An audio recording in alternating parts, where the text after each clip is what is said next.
হজ বা উমরাতে গিয়েছেন, ওই দিক থেকে হজ বা উমরাতে গিয়েছেন একজন মুরব্বী, বয়স্ক মানুষ একজনকে চাই, একজন মুরব্বী, না না একজন হজ বা উমরা করেছেন মুরব্বী, এই যে আপনি আসেন, এই যে নীলপিতা, হ্যাঁ নীলপিতা বলেন, আসেন এদিকে আসেন। দেখেন এই যে এই লোক, এই যে দলটা, এই দলটা কিভাবে উপরে নিয়েছেন, উপরে এই দলটা, এই দলটা কিভাবে দেশের মানুষকে মিথ্যা তো বলেছে, দেশের মানুষকে কিভাবে ঠকাচ্ছে আমি আপনাদের সামনে প্রমাণ করে দিচ্ছি।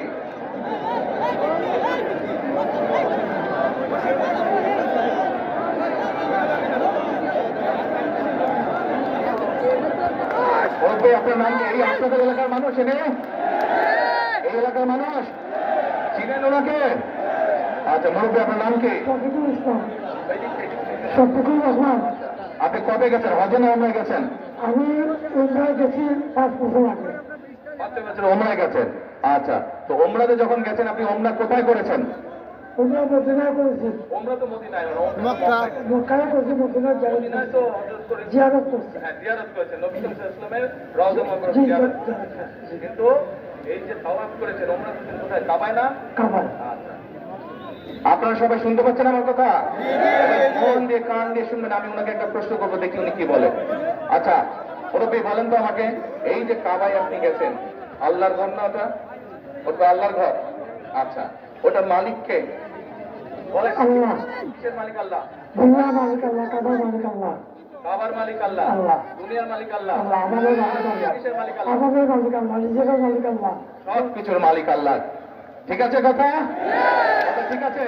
তার মানে এই দুনিয়া, এই যে সূর্য, এই যে চাঁদ উঠবে একটু পরে, চাঁদ সূর্য পৃথিবী যাই দেখি আমরা, সকল কিছুর মালিক কে? আল্লাহ রাব্বুল আলামিন হচ্ছে সকল কিছুর মালিক।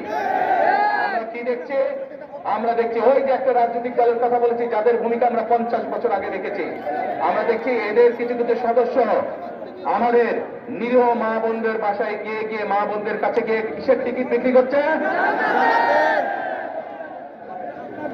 টিকিট বিক্রি করছে, জানেন তো? 1 মিনিট। আচ্ছা মুরব্বী বলেন তো কে? আল্লাহ। মুরব্বী বলেছে বেহেশত ও দোজখের মালিক তো আল্লাহ তাআলা। আপনারা একমত? যারা একমত এদের সাথে হাত তুলেন, যারা একমত সবাই একমত। আলহামদুলিল্লাহ, আলহামদুলিল্লাহ, আল্লাহু আকবার, আল্লাহু আকবার। এখন আমার প্রশ্নটা আপনাদের কাছে, যার মালিক একমাত্র আল্লাহ রাব্বুল আলামিন, সেটা দেওয়ার ক্ষমতা মানুষ কি রাখে? তাহলে এই মানুষ কে বলে বেহেশতের মালিক আল্লাহ তাআলা, দোজখের মালিক আল্লাহ তাআলা, কে কোথায় যাবে সেটা সিদ্ধান্ত একমাত্র আল্লাহ তাআলা নেবে। তাহলে যারা গিয়ে বলে যে তাদেরকে ভোট দিলে বেহেশতে যাবে, এটা কি হতে পারে? বলাতে কিনা এটা রীতিমতন শিরকি, শিরকি, শিরকি। কাজেই 71 সালে তারা তো মানুষ হত্যা করেইছে। এখন তারা আবার বহু মানুষকে বিভ্রান্ত করে তারা শিরকির অংশীদার করছে। কত বড় মুনাফিক, কত বড়!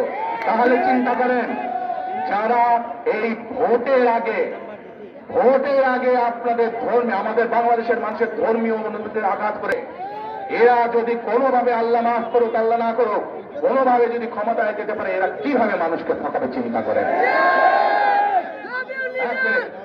কথা যুক্তি আছে কি ভাই? যুক্তি আছে? কথার যুক্তি আছে? এই শিরকিওয়ালাদেরকে, যারা শিরকি করে, এদেরকে বর্জন করতে হবে, মানুষকে সচেতন করতে হবে। আর আরেকটি কথা বলে বক্তব্য শেষ করব। আমি কি বলেছি আপনাদেরকে? আমরা এই দেশের বেকার, মুরব্বী বসেন, আপনি ওখানে বসেন, আমি যে সজাগ থাকবে, ঠিক বলেছে? আলহামদুলিল্লাহ। এখন প্রিয় ভাই বোনেরা, বিএনপি বিশ্বাস করে এই যে লক্ষ জনতা, এই সারা বাংলাদেশের কোটি কোটি যে জনতা, এরাই হচ্ছে বিএনপির রাজনৈতিক শক্তির মূল উৎস। হচ্ছে বিএনপি বিশ্বাস করে, আপনারা জনগণ হচ্ছে বিএনপির সকল রাজনৈতিক ক্ষমতা, শক্তি, আমরা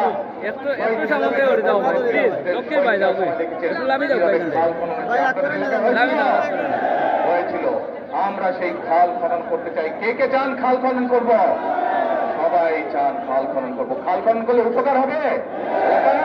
খাল খনন করলে এলাকার